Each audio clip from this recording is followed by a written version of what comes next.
Welcome to episode 49 of the 301 show. We've got a great show lined up here today. Byron Buxton is looking to make Team USA at the World Baseball Classic. The Vikings do something for the first time in NFL history since 1992. And the Wild played a couple of games out west before a massive homestand. Before we get into the rest of the episode here, please like the video, comment down below, subscribe to the channel. You can also email the show with any questions, comments, or concerns at frozennorth30@gmail.com. It can also be found in the description down below. But all of that and more here on episode 49 of the 301 show. Let's get into it right now.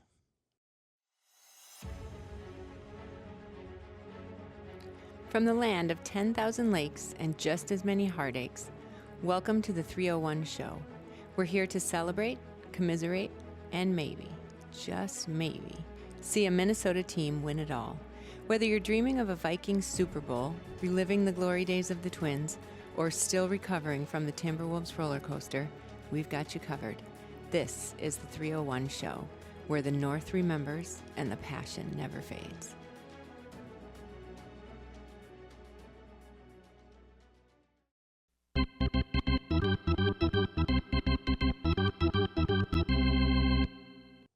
All right, now on to Target Field Talkers. There are 4 pieces of news here we need to go over. The first one is, we'll start with what we talked about momentarily at the top of the show. At least one of the 2 groups of the minority owners that the Pohlads took on have been revealed. There was a local group, a Minneapolis-based group, and then an East Coast-based group. It sounded like it was in the Boston area. This report comes from Charlie Walton of the Pioneer Press. So it looks like it is the Varde Partners, a global credit and investment firm.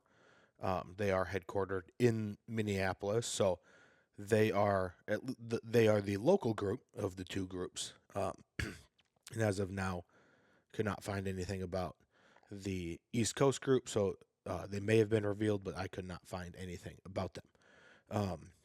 But the Varde Partners, their managing partner, they've got 3 managing partners. It's Brad Bauer, Francisco Malone, and Tim Mooney. So there was a lot of tinfoil hat conspiracies that these groups didn't actually exist because it took so long for the names to come out of who was actually behind the minority owners. And the fact that it took the Pohlads so long to come out with these names means, to me, I think that something probably went wrong behind the scenes, or at least had to be negotiated further behind the scenes. But this first group has been identified, and it sounds like they are helping pay down the $400 to $500 million worth of debt that the Pohlads have taken on from different types of things, stadium renovations to Target Field, and stuff keeping people on during COVID. So it sounds like that they are helping pay down that amount of debt so that the Pohlads can get more money when they sell.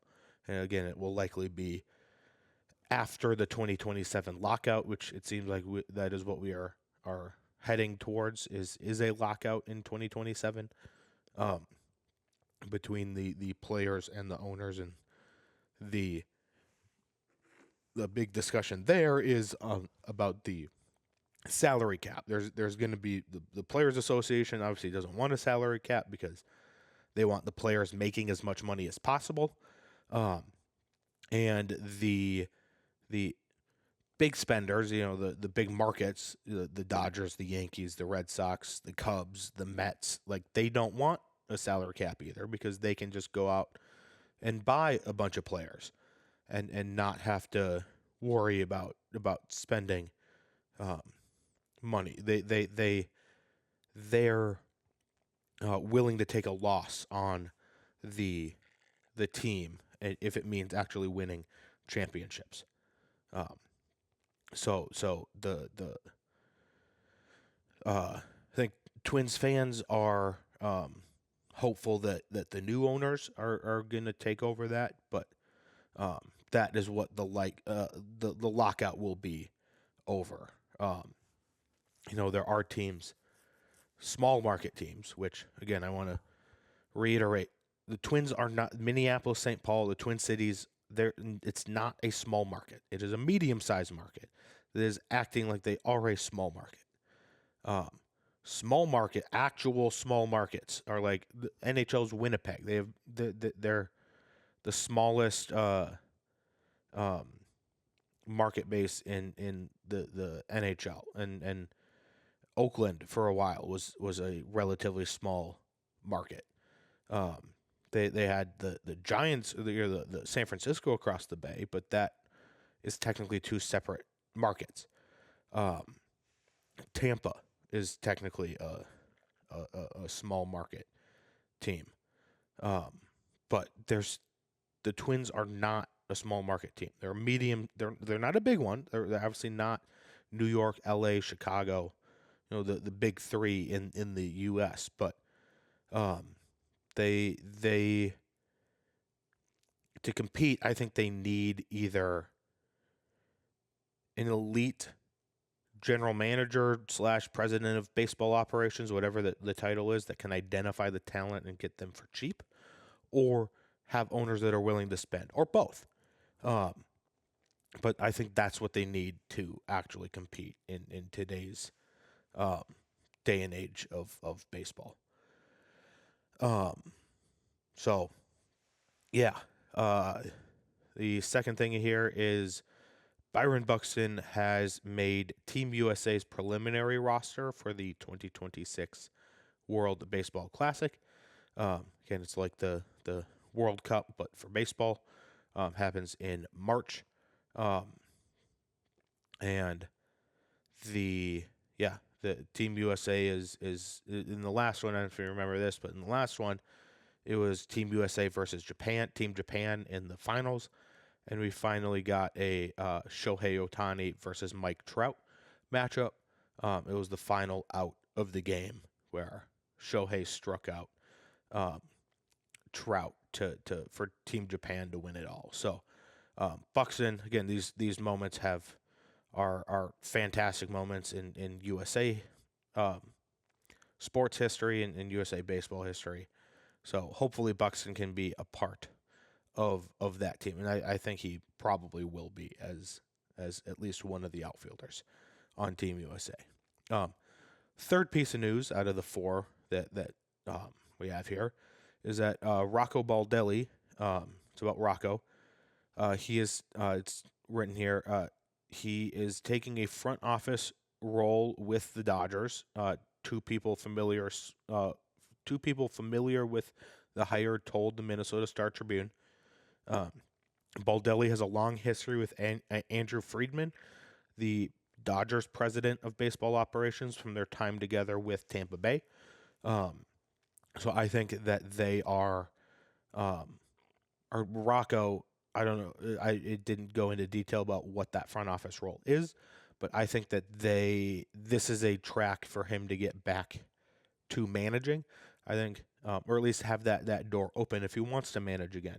This would be the best way to do that, so he can stay up with the changing of the game. The fourth and final piece of news here, and maybe the biggest piece of news for the Twins and Twins fans right now, is a quote from Derek Falvey. He said, "Our focus right now is how do we add pieces to this team and go compete, not to take pieces off.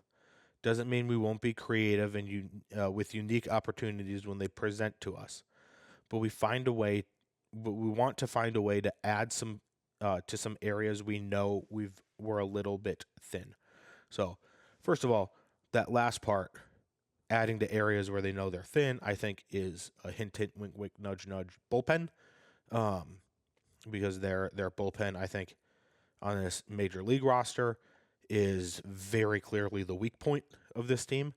I think they have very good hitters. I think they've got, at the very least, two very good starting pitchers too, in Pablo and Joe Ryan. And Bailey Ober can be a very good starting pitcher. We'll see what happens this season. He had a bit of a down year last year, but was very good 2 years ago. So if Ober can get back to where he was a couple years ago, I think they'll have three very good starting pitchers. But I think this quote is basically saying we need to add to the bullpen, and if we want to compete, we need to add to the bullpen, which I think is true. I think they do need to add to the bullpen, which I will say too. I think the bullpen are guys that are easier to find. Quality relievers, you can find them, hiding basically everywhere, and I think that is good news for the Twins. But I've mentioned this a couple times before, I'm still hesitant to say that they 100% will add this offseason. I think this also goes back to what we talked about maybe a month ago when he had a similar quote to this of, unless I am told otherwise, I'm going to keep adding, I think was the gist of his. I don't know if that was his exact quote, but that was basically the gist of his quote was, until my bosses tell me, no, you can't add, I'm going to keep trying to add. And so this sounds like what that is he's saying my team and I, the baseball operations team, are trying to go out and find and identify talent that we can add. But that's not, I know this guy just signed, but he's not saying we're going to go out and add Kyle Schwarber. He might be saying we're adding the guy that is a quad A player, which for those that don't know, is a quad A player is minor leagues go single A, double A, triple A. I know there's more of a breakdown than that, but it's basically single A, double A, triple A. The St. Paul Saints are the Twins triple A team. A quad A player is basically a guy that is too good for triple A, but not good enough to play in the MLB, or will be insane at triple A and will struggle at the MLB level. So I think that might be where they are shopping. That's the Walmart bin that they are shopping out of right now, because the Pohlads don't want to go and spend $30 million a year on a player, and they don't want to spend $30 million on a player over the course of the entire contract. And I just think that Falvey is saying, hey, I am going to try to add to this team. He's trying to say, to kind of get the pressure off of him from fans and possibly future employers too. He's like, I am trying to add.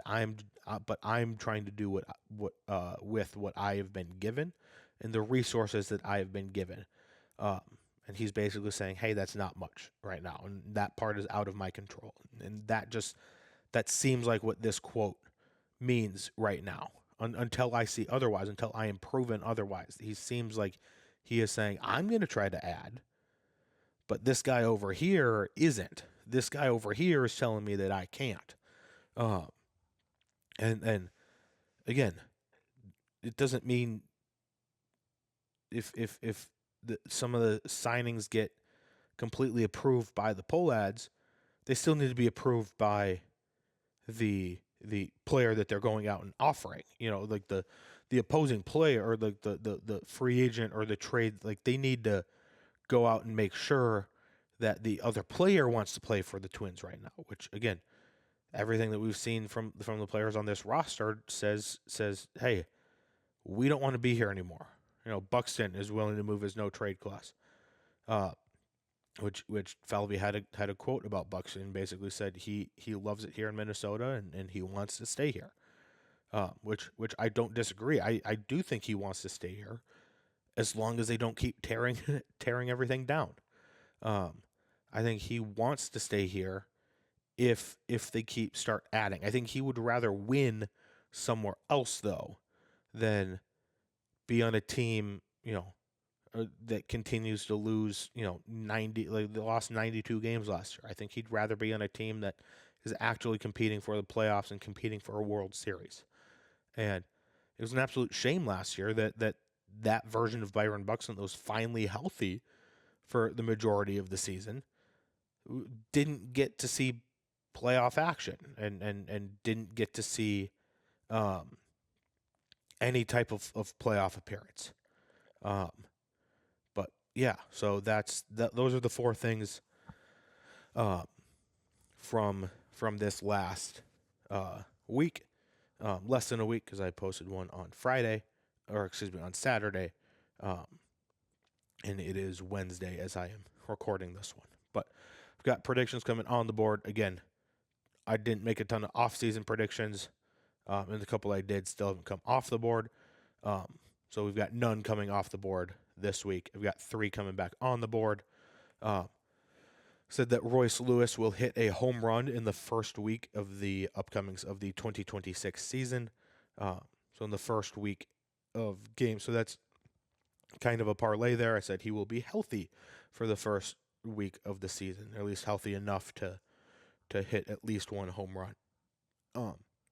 Second prediction is that the Twins score 10 or more runs in a game in April.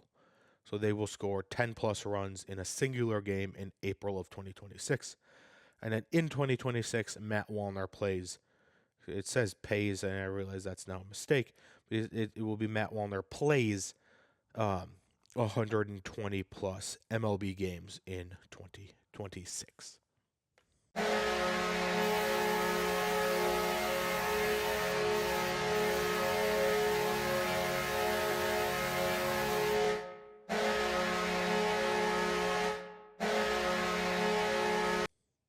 All right, moving on now to Rinkside Rundown.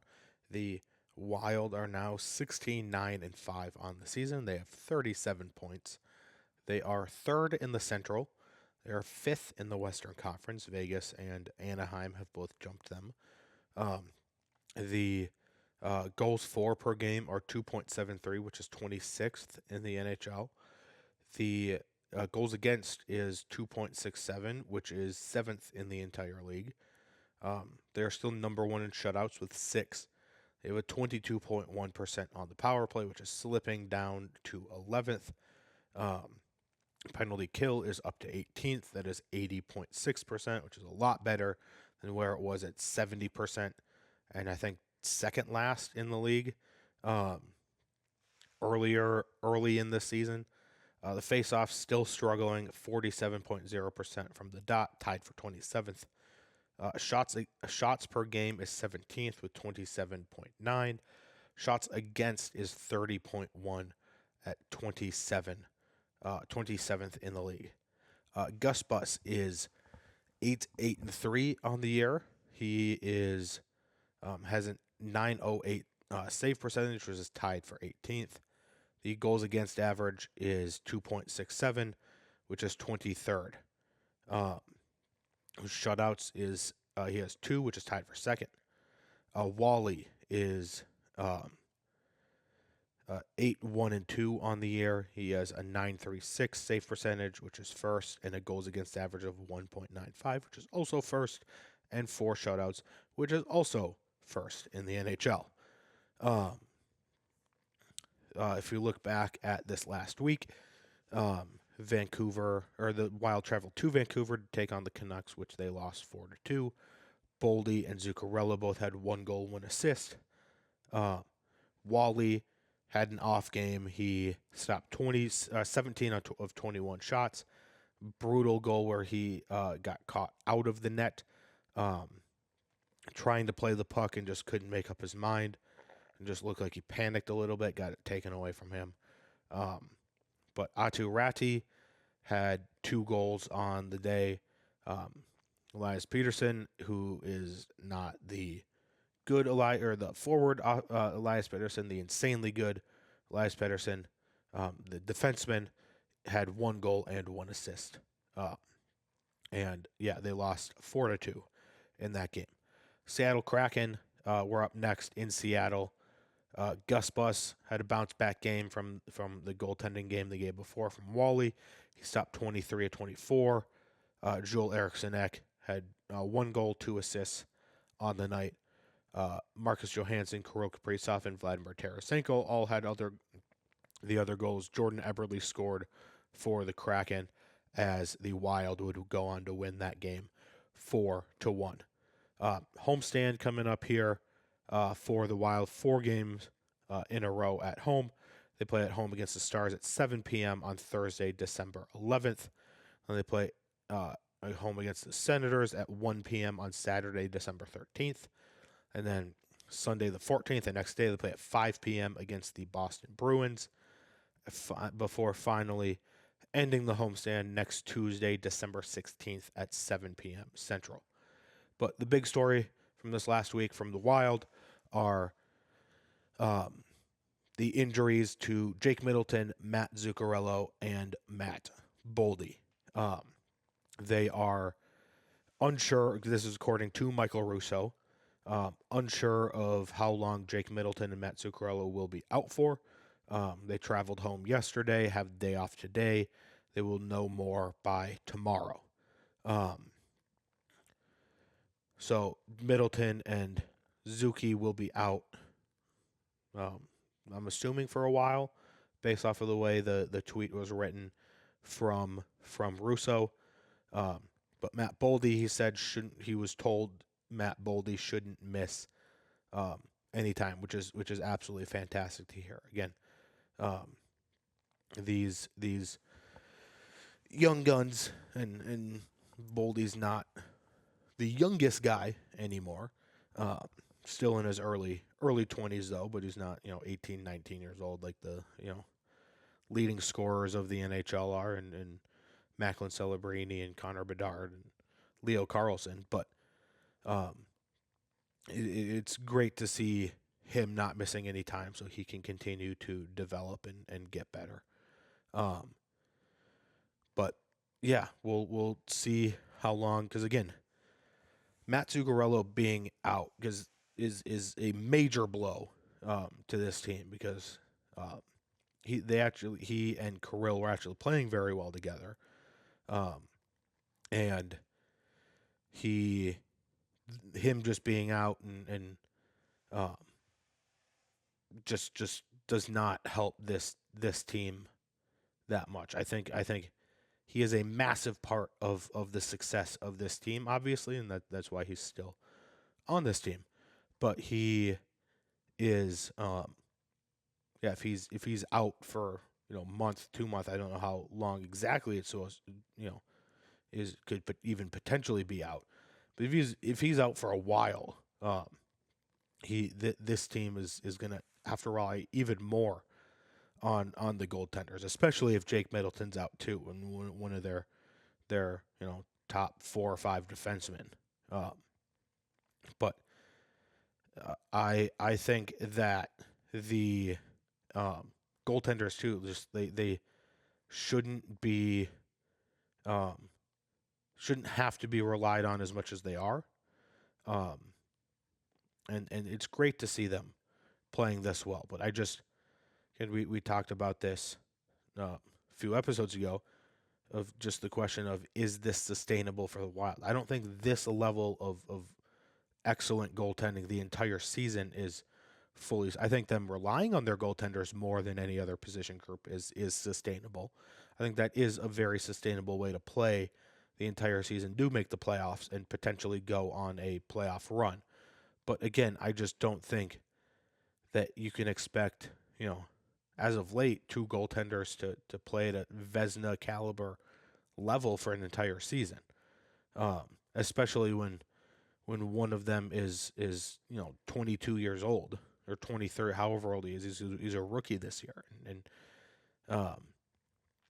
I just think that they need to spread out the dependability a little bit amongst the position groups. I think they need to rely on the forward some nights, and they need to rely on the defenders, and that's where the two stats that scare me the most here on the stats we just went over, I guess, I'll say the two stats are the shots against per game, which is 27th in the league at 30.1 shots against per game, and the faceoffs. Again, we were talking about this last season too. 47% from the faceoff dot isn't good enough, and when you're just not getting the puck off the puck drop, off the faceoff, like you're at a disadvantage there, and you're not going to be like, I think a lot of these numbers would look a lot better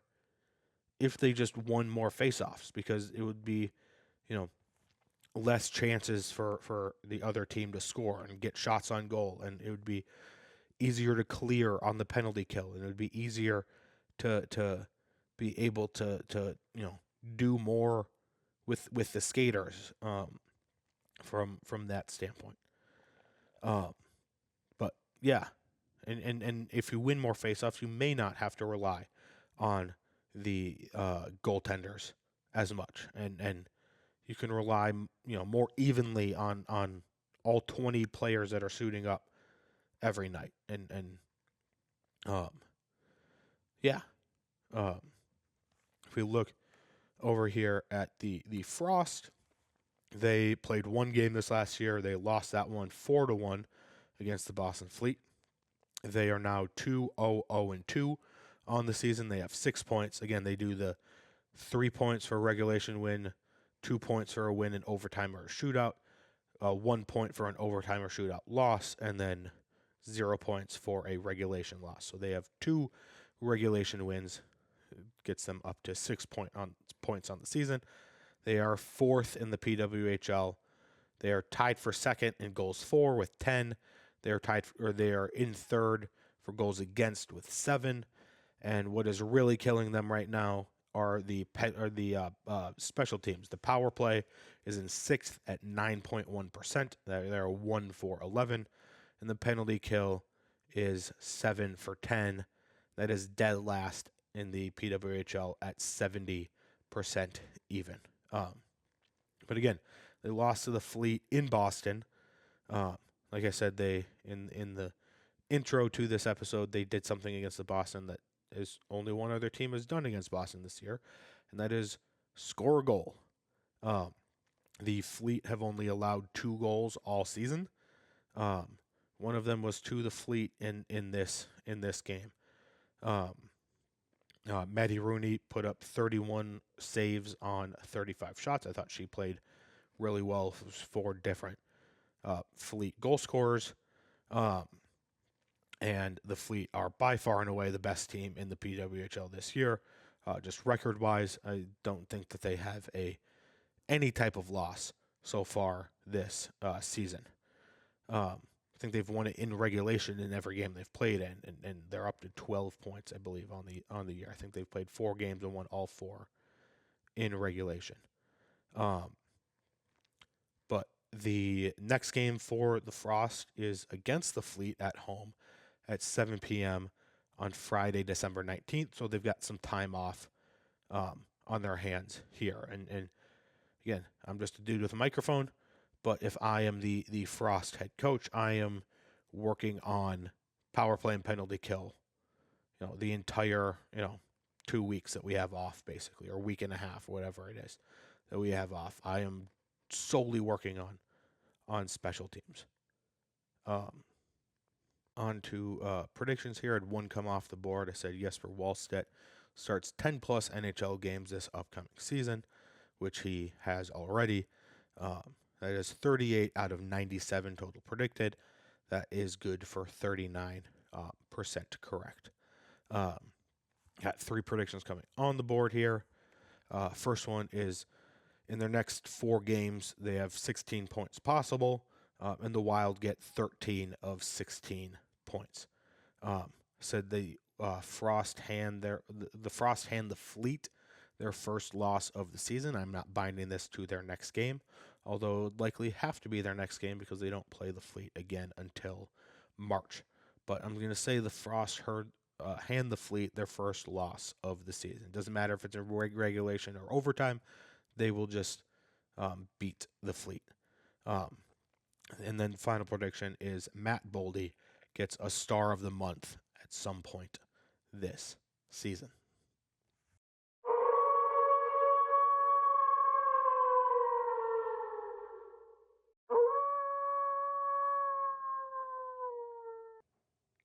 All right, moving on to the Wolves' den here.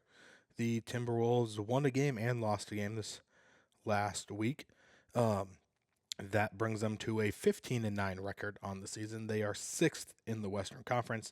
They are still tied for 8th in the league. They both of the games that they played this week were home games. They played the Los Angeles Clippers at home, the Chris Paul-less Los Angeles Clippers, and they then took on the Phoenix Suns at home. They beat the Clippers 109-106. They were down 48-30 at one point in the second quarter, which has kind of been the thing that they have done all the last couple of games is being down by quite a bit and then coming back and winning. But then, being down and then winning. Jaden McDaniels had 27 points on 10 of 13 shooting. He was the highest scorer in that game. Nas played really well. He had 19 points on 7 of 11 shooting for 9 rebounds and 3 assists. Again, like I've said with Nas, said it on the 10K Takes episode when on 31 Banter. Let's give Nas a little bit of a break here. He had a very tragic offseason, and now he seems to be finding his step again. He seems to be playing really well. He's having games like this, which is obviously helping them a ton. The Wolves then played the Phoenix Suns, which they lost 108-105. Ant put up 40 points on 15 of 21 shooting, 9 rebounds, 2 assists, and a steal. Mark Williams was the Suns' leading scorer. He put up 22 points on 7 of 9 shooting. He was the only Sun above 20 points. There's a 1 or 2 maybe at 19, but in 20 points or more, that was only Mark Williams. Rudy Gobert also got ejected in that game. As again, like I said, the Wolves are now 15-9 after going 1-1 in their last 2 games. They have 119 points per game. That is tied for 6th. Field goal percentage is 48.6%, which is also tied for 6th. 3-point percentage is 38.3%, which is 4th. Free throw percentage is 77.6, which is 22nd in the league. Rebounds per game is 43.3, which is 20th. The blocks per game is 5, which is tied for 12th. Turnover differential per game is 0.5, which is 12th in the NBA, which is, again, was on a downward trajectory. Now it's stabilizing a little bit between a +1, and a 0 turnover differential. The points against per game are 114.8, which is 10th. The field goal percentage against is 46.3%, which is 10th in the league. The 3-point percentage against is 35.5%, which is 11th. Rebounds against 42.9, which is 12th fewest. Blocks against is 3.8, which is 3rd fewest. But the big thing with the Wolves this year is the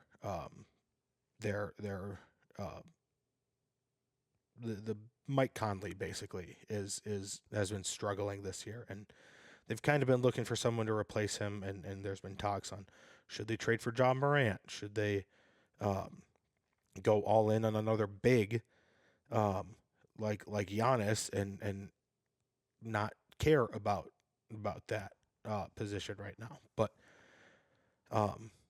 as of late, it's been Bones Hyland, excuse me. Bones Hyland's absolutely stepping up for the Wolves into a rotational spot, and it's Rob Dillingham taking a back seat momentarily. Bones Hyland has played 15 games this year. He's averaging 9 minutes, 4.3 points per game. He's shooting, his field goal percentage is 51.0%.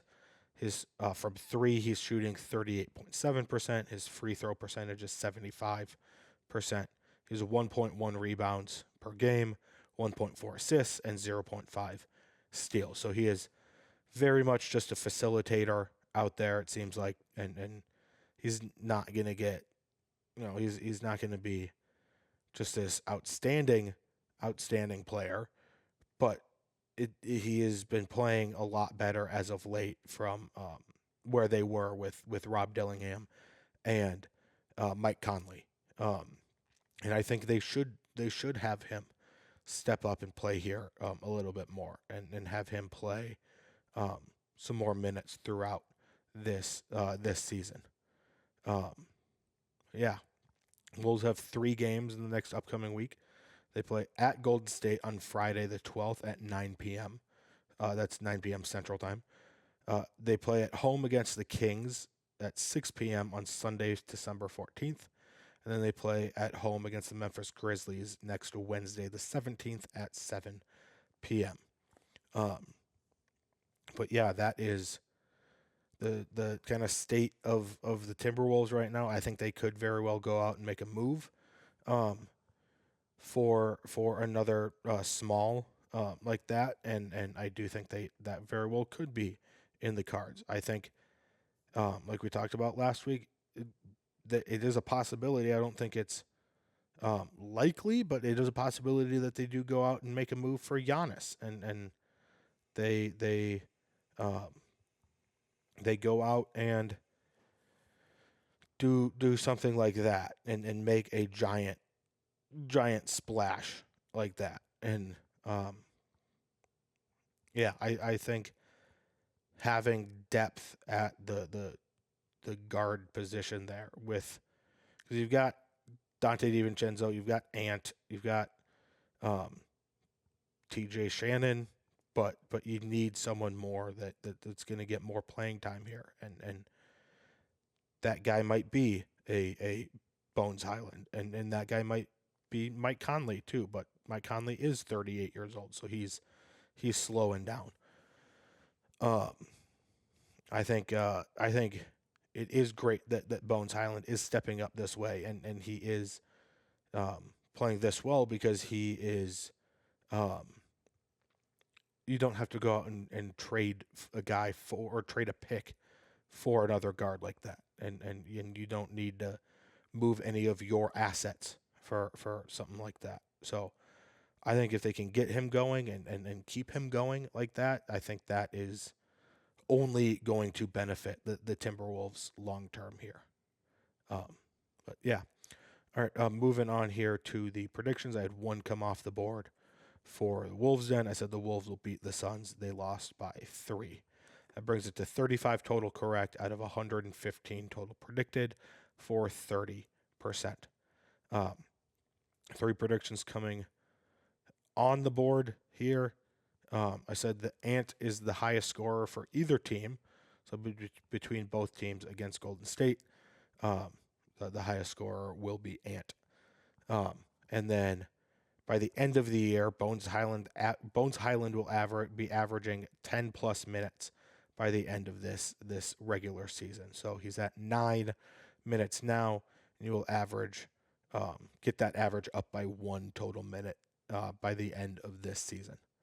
And at some point this season, the rest of this season, and I'll include the playoffs in this, by the end of this postseason, or whenever their 2025-26 season is done, the Wolves will have won 8 games in a row at least once at some point this season.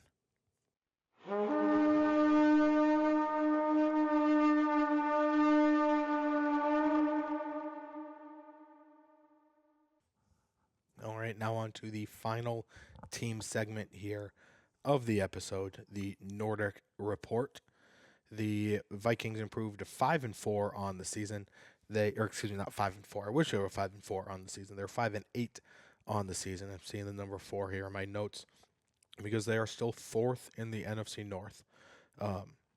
They are 11th in the NFC. Their conference record is 3-5. They are 2-2 in division. Their offense is sitting at 275.7 yards per game, which is 28th. Their points for per game is 19.6, which is 26th in the NFL. Their third down rate is converted 48 times this season out of 151 opportunities at a 31.8% rate, which is 30th in the NFL. Fourth down, they're 10 of 19 for 52.6%, which is 18th in the NFL. Defense is 299.1 yards against per game. That's 8th. Points against per game is 21.6, which is 12th in the league. Third down, they are stopping opponents. They've stopped opponents 110 times out of 175 chances. That is 62.9%, which is 9th in the league. Fourth down is 5 of 15. That is 33.3%. That is 27th in the league. Special teams, Will Reichert did not miss a kick again. He is now 22 of 24 on field goals. That is tied for 7th at 91.7%. His season long is still the 62-yarder against Cincinnati, which is still 5th in the league. The PATs he is 23 for 23, which is still tied for first at 100%. And yeah, those are the team rankings here. The Vikings did win 31-0. The McCarthy went for 163 yards, 3 touchdowns, 4 sacks, a 75.1 QBR, and a 129.2 passer rating. Aaron Jones had 14 carries for 76 yards, no touchdowns, but Jordan Mason had 11 carries, 52 yards, and 1 touchdown. Jordan Addison had 4 receptions for 62 yards. Josh Oliver had 2 receptions, 24 yards, and 2 touchdowns. TJ Hawkinson had 2 receptions, 12 yards for 1 touchdown. Jane Daniels on the other side, I thought the defense played really well again, obviously getting a shutout. Jaden Daniels was held to 9 of 20 passing for 78 yards, 0 touchdowns, 1 interception, 1 sack, an 11.1 QBR, and a 35.0 passer rating. Harry the Hitman got his 38th interception of his career. Andrew Van Ginkel almost had another Gink 6 where he batted the ball down at the line and intercepted it and ran it quite a ways back, but did not get in for the pick 6, which again, that is out on tape there. The Van Ginkel was doing that in Miami before he even came to the Vikings. I don't know why opponents are throwing screen passes to Van Ginkel's side when he can bat it down and get the intercept, or bat it up, I guess, into the air to give himself time to catch it. But again, I thought McCarthy played really well that game. I thought JJ played like he should, and I thought they were calling plays like he should, or should be calling for him. I think again, they're calling plays in a way that makes it so that he is not having to think about all the different options. I think that they say, hear this play, run this play. They're not giving him hey, check to this other play over here. We've got play A that we want to run, but if the defense is lined up in this formation, then we're gonna switch to this play B over here. They're just like, no, this is the play you're running, run this play, which you're not going to win a championship by doing that, but your quarterback is going to learn how to play in the NFL by doing that, which is fantastic to see. I thought them putting out 2 tight ends more often is good to see too. I thought them having bigger bodies out there to help block more for JJ McCarthy and give him a little bit more time to actually make reads, which ironically was the shortest amount of time that on average that he has had to get the ball out so far in his short NFL career was this game. So again, I thought he played phenomenally well. Or not phenomenally, but in terms of his career so far, I thought it was phenomenal on that scale, but not on the overall NFL quarterback scale. But I do think there are ways for him to get better. I of course I do. I think there's ways for all NFL players and all professional athletes. I think there's ways for every single person to get better at whatever their profession is. And so I think that McCarthy, again, if he keeps playing this way and keeps progressing like this and just taking that next step forward, it is going to be the right decision to stick with him.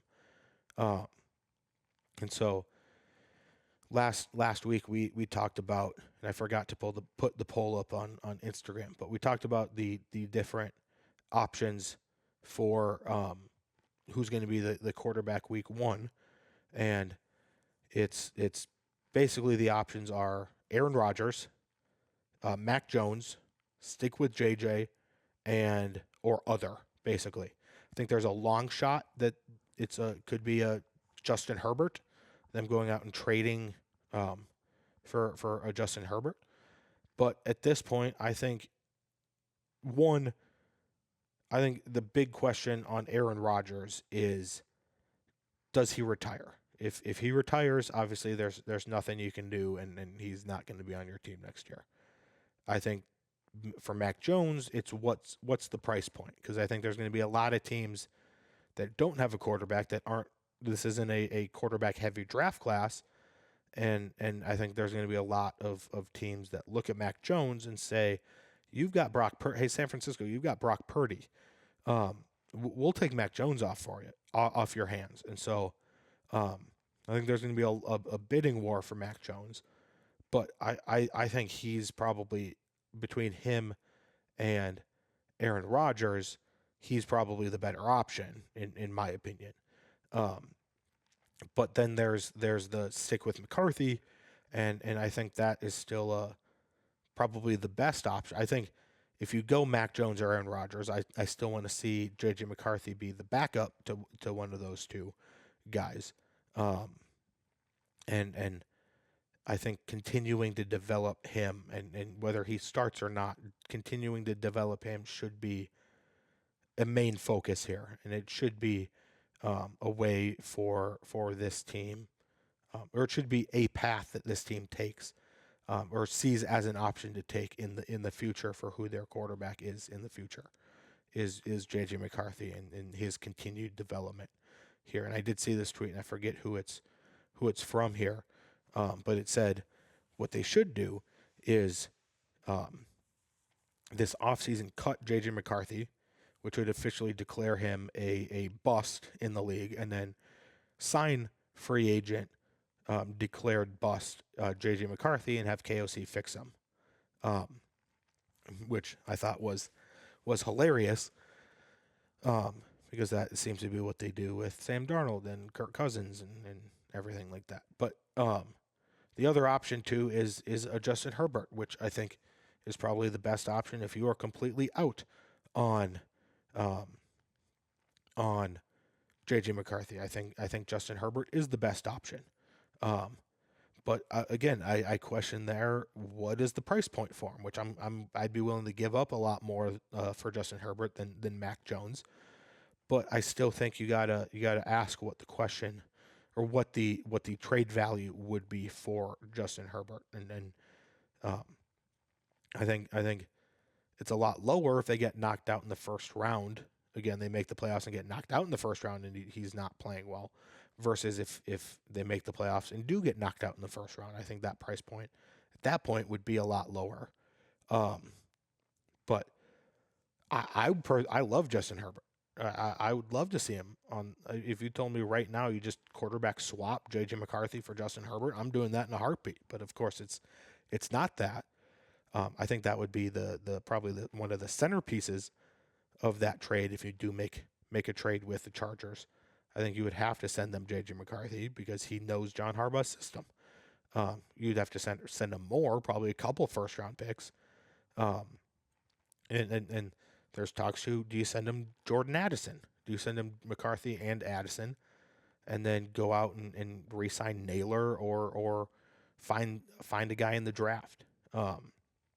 But I think Justin Herbert is a very much of a dark horse candidate. Like, a very slim chance that it happens, but I don't think it's 0%, because there was that report, was it last year or a few years ago, or whenever it was, that said that the Vikings were trying to trade for Justin Herbert, or at least they reached out to the Chargers about Justin Herbert. So you know that, at least from KOC's standpoint, he does like Justin Herbert and would like to see him on this team. So, yeah, let's look ahead to just next week now.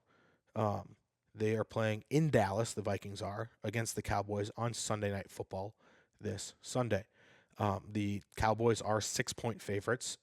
As of when I did this research yesterday, they were 6-point favorites. The over-under was 48.5. And then the Vikings, again, like I said, are 5-8 overall. They are 3-4 on the road. One of those wins and one of those losses was over in Europe, so it was technically a neutral site game. The Cowboys are 6-1 overall. They are 4-1 at home. They have played, they've played 13 games and 9 of them have been at home so far. So they must spend a lot of time the regular or the end of the season. This must be wrong because I didn't think they played. Must have mistyped this in my notes here. So disregard that. I can look this up here, what their actual record is here, because I thought NFC teams were only playing 8 games at home this season. But the Viking, or the overall record here, Vikings overall record against the Cowboys is 12-5. They are 12-15. Excuse me. They are 12-15. They are 1-5 in their last 6 matchups. That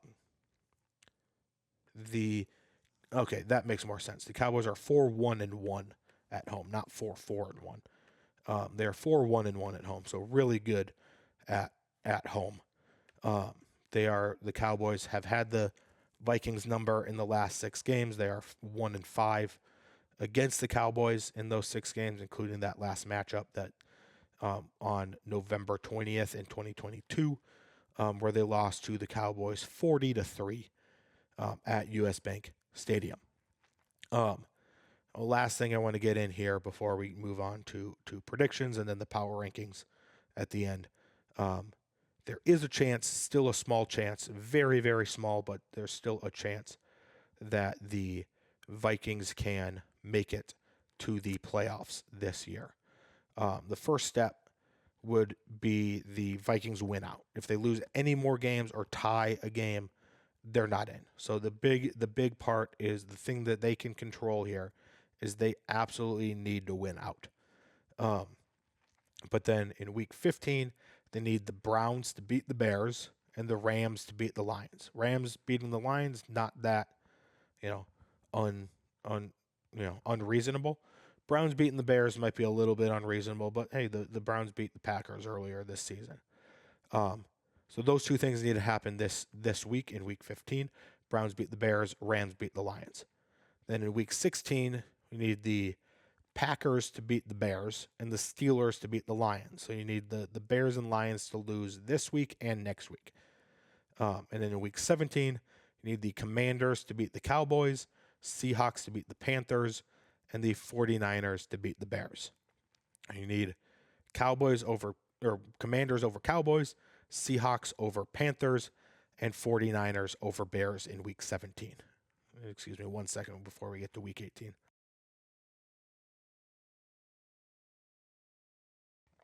Sorry about that.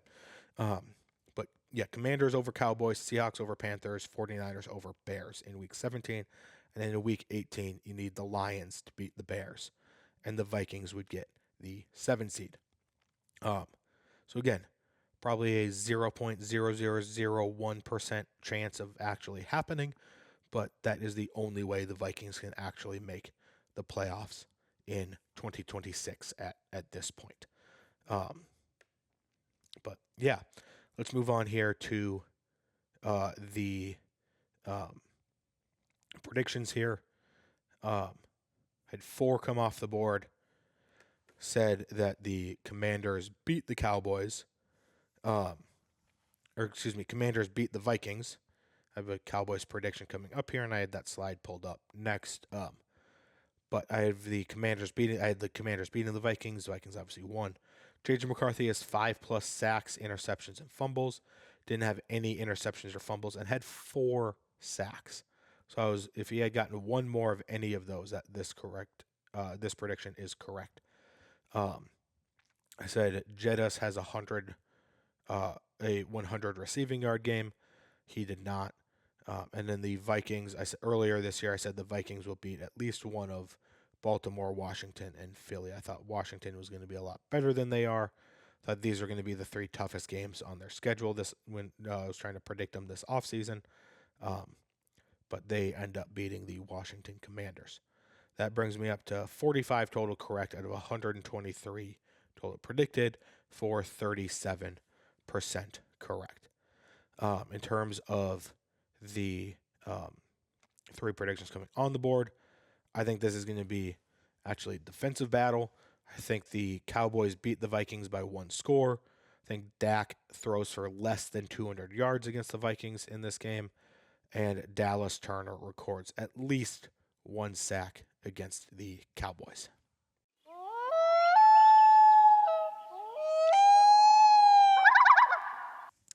All right, moving on to our final segment here, the Power Ranking segment. For those of you that don't know, the Power Ranking segment is a segment we do at the end of every single episode of the 301 show, where we take a Minnesota sports topic and we rank whatever in that topic, the top 10 of that topic. We've done Minnesota sports moments, the top villains of Minnesota sports.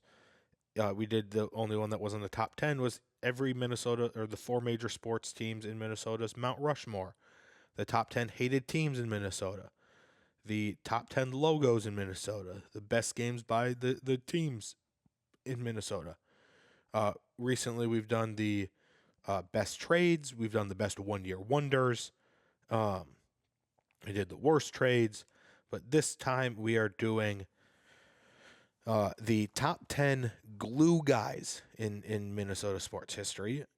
And for those that don't know, a glue guy is defined as a player or a team member who plays a crucial role in holding the group together by doing the little things that contribute to the team's success. They're not necessarily the highest statistical players, but they're the ones that are doing things that are doesn't necessarily get seen by fans, and they're the guys that are willing, like in baseball, you're willing to lay down a sacrifice bunt and move a guy over 90 feet.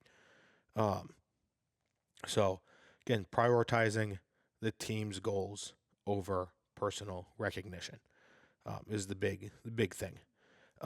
So we will rank the top 10 glue guys in Minnesota sports history. If you have an idea for a topic that we should do similar to the ones that I have mentioned and thus far, comment them down below. I've done a lot of ideas from fans and listeners of this show. So please leave those down below if you have ideas. I do have about 4 or 5 ideas waiting in the wing right now, but if you comment it, I will prioritize the ones that people comment over the ones that I have in stock. So if you do comment, please try to keep it family friendly. Keep it to Minnesota sports too. We're not going into politics here, or outside of sports, lifestyle stuff. So we'll be keeping it to Minnesota sports related items. But the top 10 glue guys here. At number 10, we'll go to the Diamond. I have Brian Dozier. Again, fantastic glue guy. Reason he's at number 10 is because he did get a lot of recognition. He had 40 home runs in a single season one year and made it to an all-star game. So is less of a glue guy and more of just a great player too. There are a lot of just great players on this list as well, but and some of them are just fan favorites too that can help get the crowd into it. That I took that into consideration of being a glue guy. Number 9 here, we'll go to the court. Number 9 is Sam Cassell. Coming in here being the not the face of the KG era, but a very solid piece. Number 8, throwing his body around on the rink, I've got Cal Clutterbuck. Again, willing to just lay the body out, be in pain the next day. And yeah, Cal Clutterbuck comes in at number 8. Number 7, another absolute fan favorite here. He's a local kid. He just left the Vikings. But number 7 is Adam Thielen. Adam Thielen comes in at number 7. Again, largely because he is the fan favorite and he was a leader of the team for a long time and doing a lot of the things that leaders do. Number 6, played pretty much every position except for maybe center field. For the Twins, he was pitched, he caught, he played first base, he played everywhere in the infield except for maybe shortstop. He played, I think, both corner outfield spots for I believe he was on the Bomba Squad team too. One of the greatest nicknames in Minnesota sports history. Maybe that'll be one we rank. But number 6 is Willians Astudillo La Tortuga, coming in here at number 6. So, again, like I said, just a fantastic glue guy in that clubhouse of the Bomba Squad. Was able to play basically every single position on the field except for center field and shortstop. And when you do that, that's going to get you a lot of votes here on the Power Rankings Committee for the best glue guy. Number 5, again, another leader here. We'll go back to the Wolves, just a veteran. Could be a coach at some point. Number 5 is Mike Conley. Just, again, knows his role, knows that he's getting older, knows that he's slowing down, so he's willing to take less time on the court and fill a role here for the Wolves. Number 4 is, we're going back to the Diamond, is Al Newman, a massive piece of that.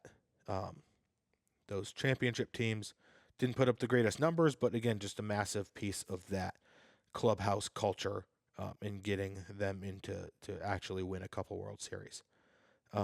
Number 3, possibly the most fan favorite athlete in Minnesota sports history, comes in at number 3 here for that reason. It's Naz Reid. Naz Reid comes in here at number 3. He had beach towels made with his name on it. Just again, the fan favorite. He's a bench player, but fans absolutely love him here. Gets the crowd into games when he comes in. Number 2, again, maybe not thought about as a glue guy, but he's out there blocking for out of the backfield. Fantastic name too. It's CJ Ham at number 2 on this list. Number 1, Biggest glue guy in Minnesota sports history, in my opinion. Go out, fight people. He had more penalty minutes than he did time on ice. He averaged the least amount of time on ice for the team as the entire Wild team, but his jersey was the highest selling jersey for years. Number one is Derek Boogaard.